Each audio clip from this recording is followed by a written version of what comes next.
Assalamu alaikum. My name is Ikra Zulfikar and the name of my project is Android Dictionary. ठीक है, और इसमें जो first activity है वो है स्प्लैश स्क्रीन.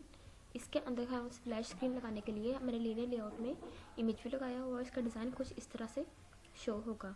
और अगर हम इसकी जावा एक्टिविटी देखें then this is the Java activity of this class.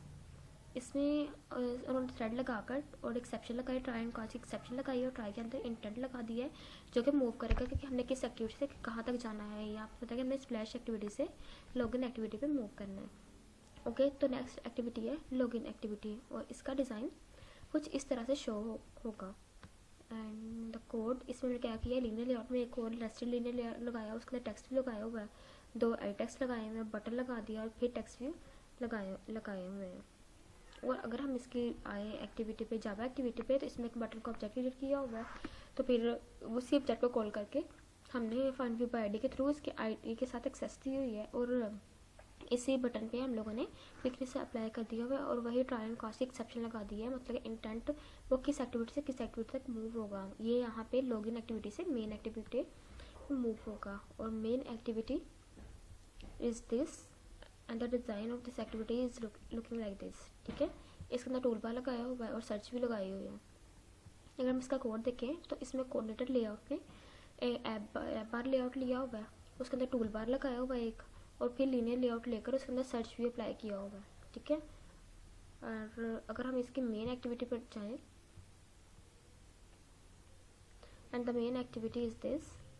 इसके अंदर क्या किया हुआ है, हम लोगों ने सबसे पहले सर्च व्यू का एक ऑब्जेक्ट लिया हुआ है, उसके बाद डाटाबेस का एक हमने ऑब्जेक्ट क्रिएट कर लिया है. ठीक है, और इसमें एरे लिस्ट ले लिया, रिसाइकलर व्यू ले लिया, मतलब कि जो चीज़ें हमें रिक्वायर्ड है ना उनके हम लोगों ने ऑब्जेक्ट्स ले लिए. और बाद में टूल बार लेकर और उसको फाइंड व्यू बाय आईडी के उसके आईडी के थ्रू एक्सेस दी हुई है. और सेम हमने ये सर्च के साथ किया हुआ है.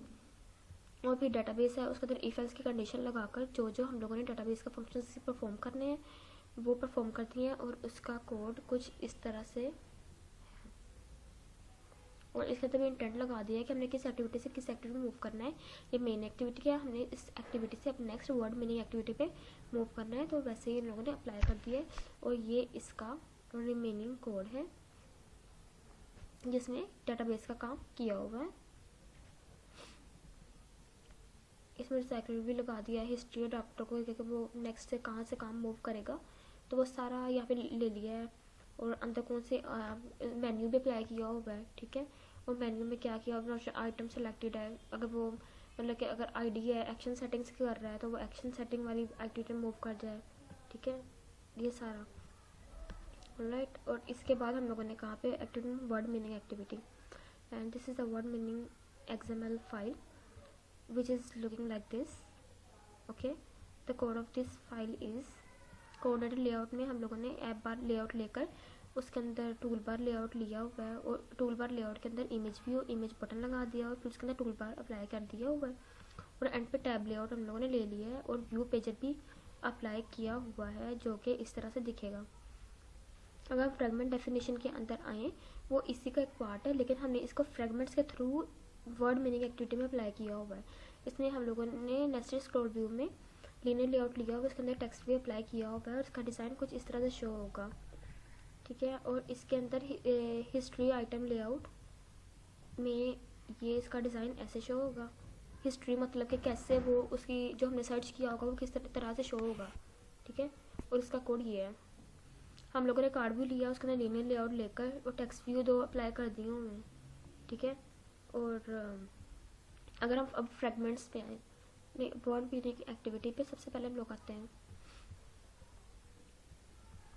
वर्ड मीनिंग एक्टिविटी में हमने व्यू पेजर लिया हुआ है, फिर ऑब्जेक्ट क्रिएट कर दिया हुआ है इन वर्ड का, डाटाबेस का, कर्सर का वो नेक्स्ट कैसे कैसे इंस्ट्रक्शंस पे मूव करेगा. और उसके बाद हम लोगों ने फंक्शंस वो ले लिए हुए, इसके डेफिनेशन का, एग्जांपल का, सिनोनिम्स का, एंटोनिम्स का, मतलब कि जो हमने लेनी है जैसे फ्रेगमेंट्स लेने हैं. ठीक है, अंदर हम लोगों ने इंटेंट अप्लाई कर दिया है, try and catch exception apply कर दिया है. इसमें ये सारा ये डेटाबेस का काम हो रहा है कि अगर वो किस एक्टिविटी से कहाँ पे मूव कर जाए, अगर हम लोग उसको ऊपर क्लिक कर रहे हैं. और ये इसका सारा कोड है. डिफरेंट इसमें फंक्शंस अप्लाई किए हुए हैं, अडाप्टर की क्लास यूज़ की हुई है. ठीक है, ये सारा इसका कोड है. मेन्यू पे लाइक हुआ ऑप्शन मेन्यू पे कभी क्लिक हो तो ये हमारे फ्रेगमेंट्स हैं। फ्रेगमेंट्स वो होंगे कि जब हम लोग सबसे पहले जब हम कोई वर्ड सर्च करेंगे किसका मीनिंग, तो फिर वो हमें नेक्स्ट एक्टिविटी में स्टार्ट हो शो होगा, फिर हम उस वर्ड का जो देख सकते हैं जो हमने सर्च किया है मीनिंग, हम उसका मीनिंग देखना चाहते हैं, उसकी डेफिनेशन देखना चाहते हैं, उसके एग्जांपल देखना चाहते हैं, उसका सिनोनिम्स देखना चाहते हैं, ये वो वाले फ्रेगमेंट्स हैं। इसमें सबसे पहले हम लोगों ने वो उन्होंने फंक्शन बना लिया हुआ है फ्रेगमेंट का, और उसके अंदर ये फिर इसका कोड उन लोगों ने लिख दी, ये इसका कोड है। अगर हम उसका एग्जांपल फ्रेगमेंट को देखें तो इसमें भी सेम उन्होंने फंक्शन बना दिया है, और फंक्शन के अंदर ये इन्फिलेटर वगैरह अप्लाई करके ये इसका कोड है। और ये डेफिनेशन का सेम वैसे फ्रेगमेंट का कोड सेम होगा, और ये फ्रेगमेंट सिनोनिम्स का कोड है। ऑलराइट, अब इसके अंदर एक जो क्लास है हमारी एक्स्ट्रा वो है रिसाइकलर व्यू अडाप्टर। अडाप्टर की क्लास हम लोगों ने बना दी है जो कि डिफरेंट फंक्शंस मेथड्स अप्लाई करेगी। इसमें हमने एरे लिस्ट का ले लिया है, कॉन्टेक्स्ट का ऑब्जेक्ट ले लिया है। फंक्शन क्रिएट करने के बाद उन्होंने फिर डिफरेंट ये फंक्शंस क्रिएट किए हुए हैं, उनमें उनमें क्लिक लिस्नर अप्लाई किए हुए हैं।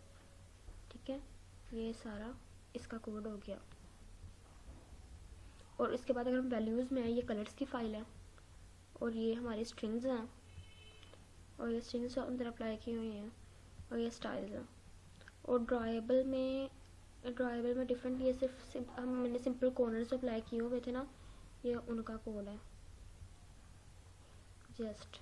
एंड दिस इज़, अब इसका ये कैसे प्रॉपर वर्क करेगी ये मैं आपको दिखाऊंगी। Now I'm going to show you how this app is going to work, and this is dictionary app, and now we can see the splash screen of this app, and here is the login form, and I will give the username and password which I stored in database. Login,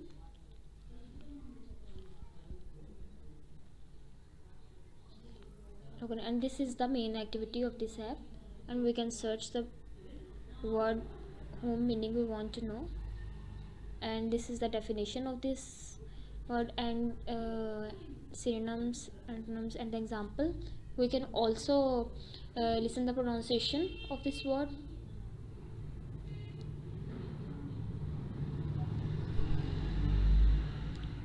It will take a while. Alright, and we can go back and search another word.